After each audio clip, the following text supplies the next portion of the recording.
Sega was now a third-party company, and they started porting their games onto the GameCube, the Xbox, and the PS2. This included both Sonic Adventure games. At this time, they also began making games for the first-party handhelds, mostly the ones from Nintendo, such as the Sonic Advance series and the Sonic Rush series. These games were highly praised for their innovation and were very successful, but in 2004, Sega created an all-new Sonic game for the console market. The game was called Sonic Heroes.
This game allowed the use of 3 characters at one time, and there were 4 stories, so there were 12 characters to play as. This game's story was seen as lackluster, especially when compared to the stories of the adventure game.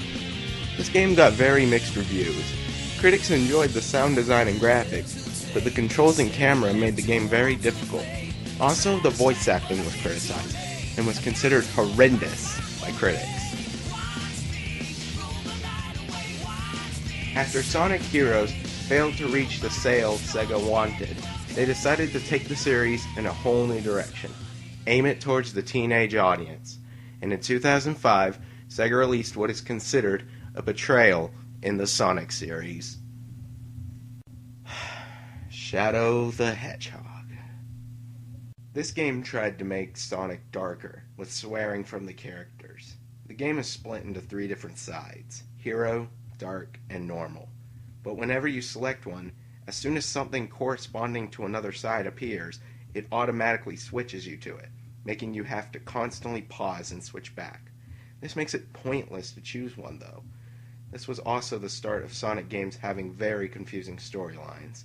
Shadow the Hedgehog also tried to add a more violent approach by allowing the players to kill bad guys with guns and the standard homing attack, though the homing attack could lead to players falling off and dying due to the bad controls. Josh, are you okay? I was 10 years old when this game came out. As I've said before, I was a huge fan of Sonic, and so when I heard about this game, I got really excited. I was a big fan of Shadow the Hedgehog.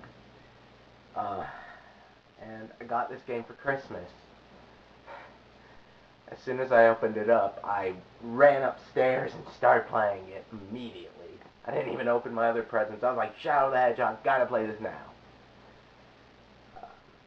I thought the game was alright. I mean, when you're a little kid and you're excited for a game, so excited, and then it doesn't live up, it's kind of, you have trouble seeing it as that, and you just tell yourself, no, it is good.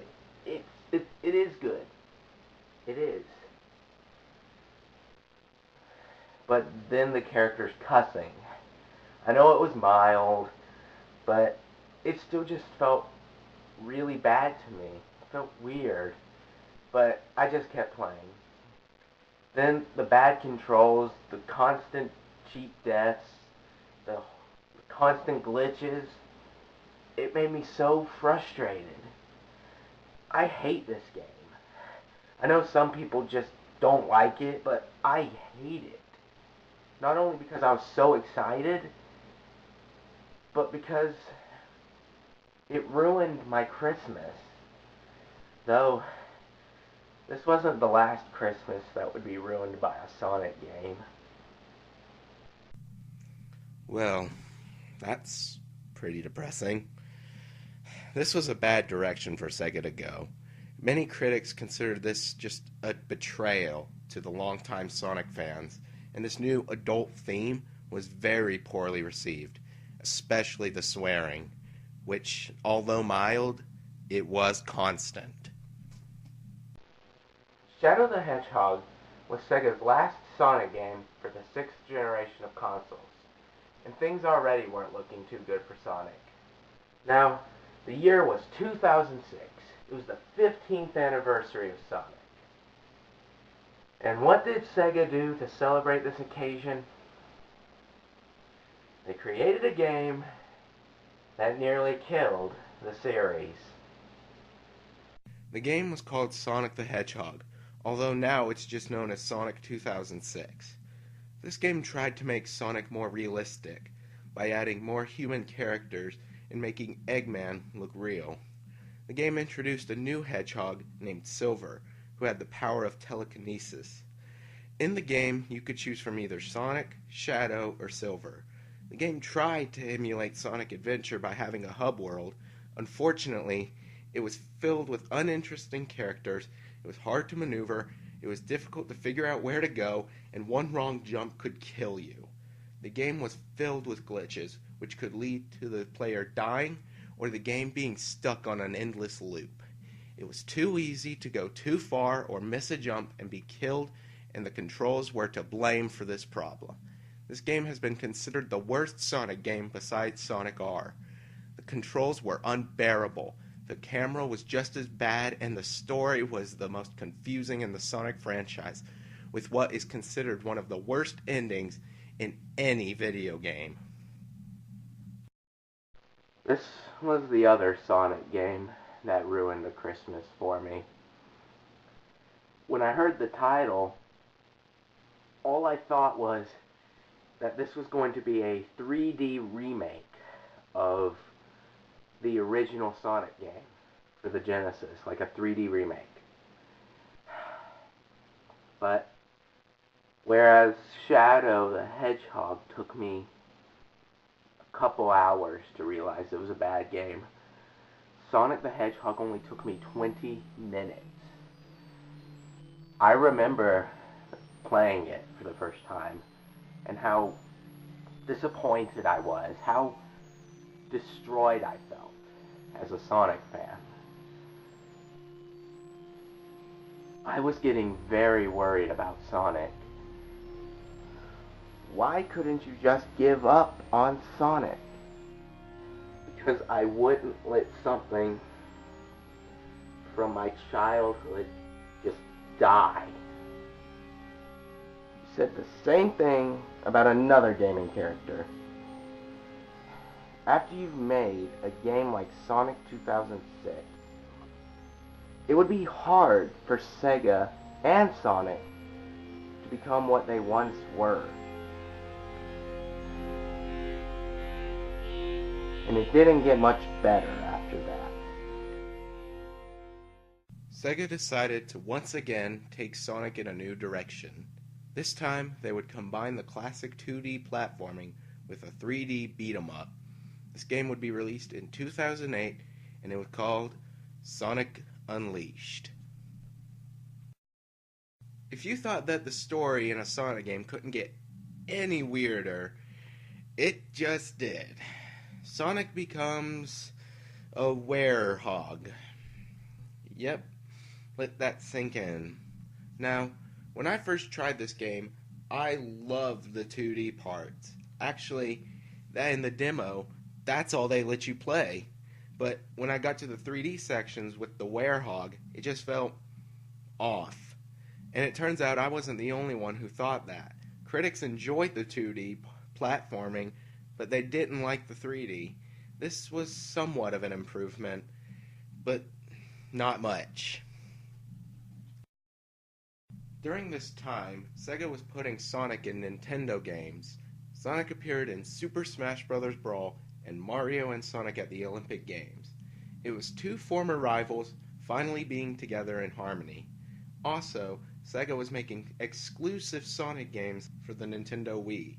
The games were Sonic and the Secret Rings and Sonic and the Black Knight. Both of these games, though, were given average scores. It was the year 2009, and there was no news about a new Sonic game until September 9th. Sega announced a game called Project Needle Mouse. Needle Mouse was actually the prototype name for Sonic the Hedgehog. Sega then started a countdown with a list of names for characters that could be in the game. Every day they would remove more. On the 5th day, the only name remaining was Sonic the Hedgehog, and the game was officially announced as Sonic the Hedgehog 4. This was the Sonic game fans had been waiting a long time for. A true 2D Sonic game. This time it was back to just Sonic and Eggman. The more and more they showed about the game, the more and more people got excited. I was excited too, but I was still cautious. I needed to see this game in person, just to know if it would really be as good as a classic Sonic game. And at SGC 2010, I got exactly that.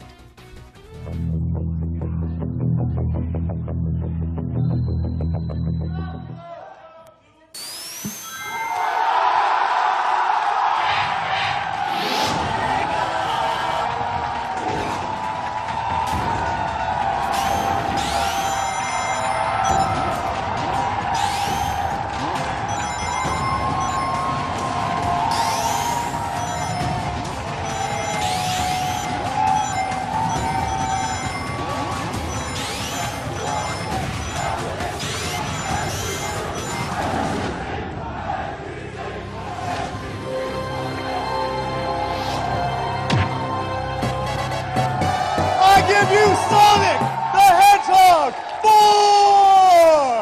After I saw that, I was sure that this game would be awesome.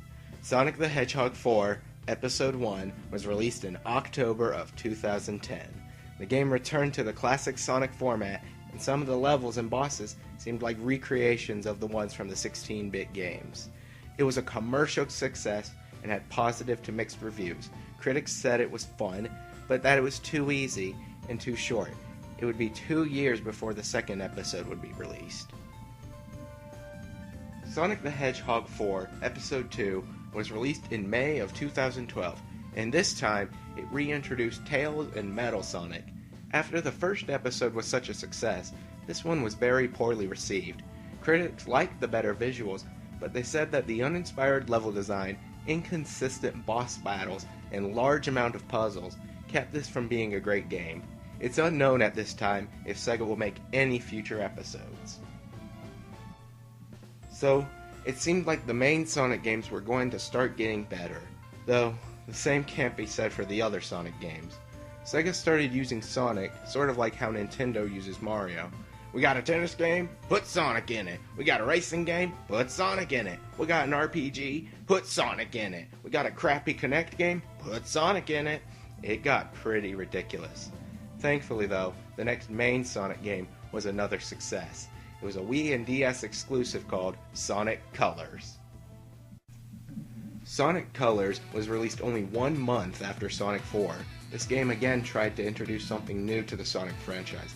This time it was power-ups. Well, different power-ups.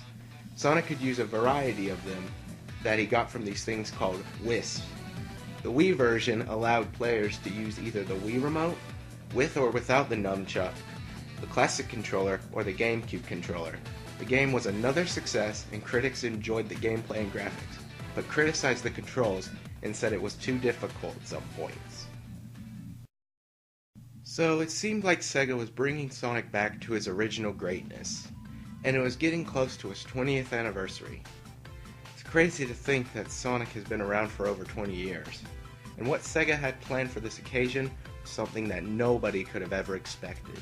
In April of 2011, Sega posted a teaser trailer showing 2 Sonics, the one we know now, and a shorter, slightly fatter, yet familiar Sonic. This game would later be revealed as Sonic Generations, which would combine the classic Sonic and the modern Sonic. Sega used levels from both the classic and the modern Sonic games to make this truly a celebration of the Hedgehog. Classic Sonic would play them in 2D, and modern Sonic would play them in 3D. This meant that not only would the 16-bit levels like Chemical Plant and Green Hill Zone be remastered in HD, but they'd also be receiving a new perspective. And it was glorious!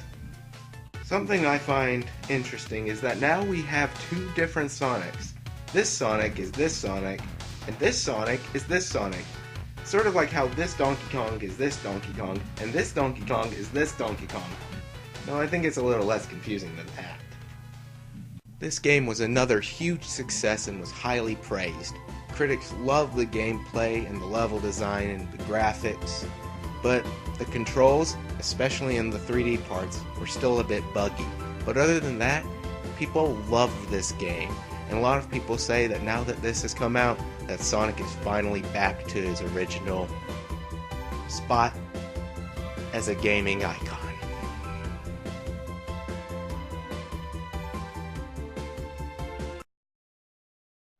That wraps up Sonic Month. Things seem to have worked out pretty well for Sonic. And it was a pretty good story, too. Kept me interested. I didn't like seeing the games get bad, but I think now that Sonic Generations has brought Sonic back to the glory that he once had, that now Sega and Sonic Team will start making more great Sonic games. And I take comfort in that. Sonic still being here, keeping our childhood memories alive. Well, I'm Joshua Gillespie. See you all next time, and thank you for watching Sonic Month.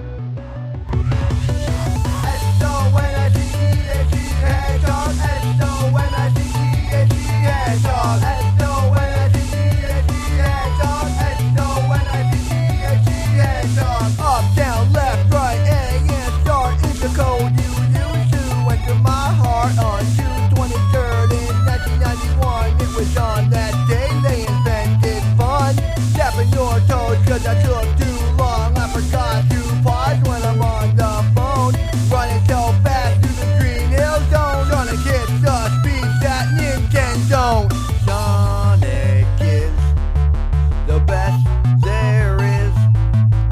16 bits of some serious biz. And he's got a cool attitude with a life with no rules. He'll pwn some noobs with those running shoes. A serious case of furious feet. The Webster's Dictionary definition of league. Go!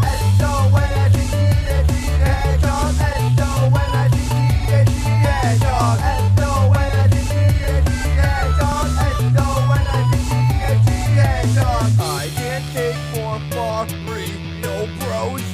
Stupid overrated jerks. One more wahoo and I'll explode.